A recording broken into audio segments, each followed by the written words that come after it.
ಬದುಕಿನ ಪ್ರತಿ ಹಂತದಲ್ಲೂ ಕೂಡ ನಾವು ಎದುರಿಸುವಂಥ ಸಂಕಷ್ಟಗಳು, ಸವಾಲುಗಳು ಬದಲಾಗ್ತಾ ಹೋಗುತ್ತೆ. ಒಮ್ಮೆ ಯೋಚಿಸಿ ನೋಡಿ, ತುಂಬ ಚಿಕ್ಕವರಿದ್ದಾಗ ಶಾಲೆಯ ಹೋಮ್ವರ್ಕ್ ಮಾಡೋದೇ ತುಂಬ ದೊಡ್ಡ ಕೆಲಸ ಆಗಿತ್ತು.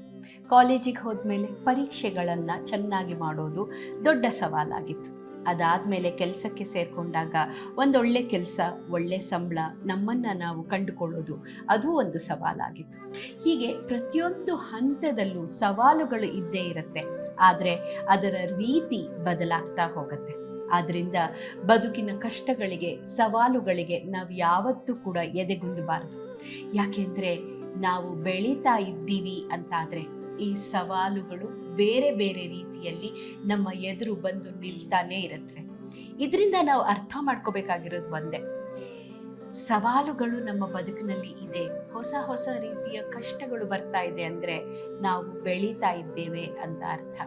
ಅದರ ಅರ್ಥ ನಾವು ಬೇರೆಯ ಒಂದು ಹಂತವನ್ನು ತಲುಪ್ತಾ ಇದ್ದೇವೆ ಅಂತ. ಎಲ್ಲಿಯವರೆಗೆ ನಾವು ಬೆಳೀತಾ ಇರ್ತೇವೋ ಅಲ್ಲಿಯವರೆಗೆ ಈ ಸವಾಲುಗಳ ಹಂತ ಕೂಡ ಬೆಳೀತಾ ಇರುತ್ತೆ. ಆ ಖುಷಿಯನ್ನು ನಾವು ನಮ್ಮ ಮನಸ್ಸಿನಲ್ಲಿ ಇಟ್ಕೊಂಡಾಗ ನಿಜವಾಗ್ಲೂ ಸವಾಲನ್ನು ಎದುರಿಸುವಂಥ ನಮ್ಮ ಮನಸ್ಥಿತಿ ಬದಲಾಗುತ್ತೆ. ಈ ಬದಲಾದ ಮನಸ್ಥಿತಿಯಲ್ಲಿ ಆ ಸವಾಲನ್ನು ಸ್ವೀಕರಿಸಿ ಅದನ್ನು ನಿಭಾಯಿಸುವಂಥ ಶಕ್ತಿ ಕೂಡ ನಮಗೆ ಸಿಗತ್ತೆ.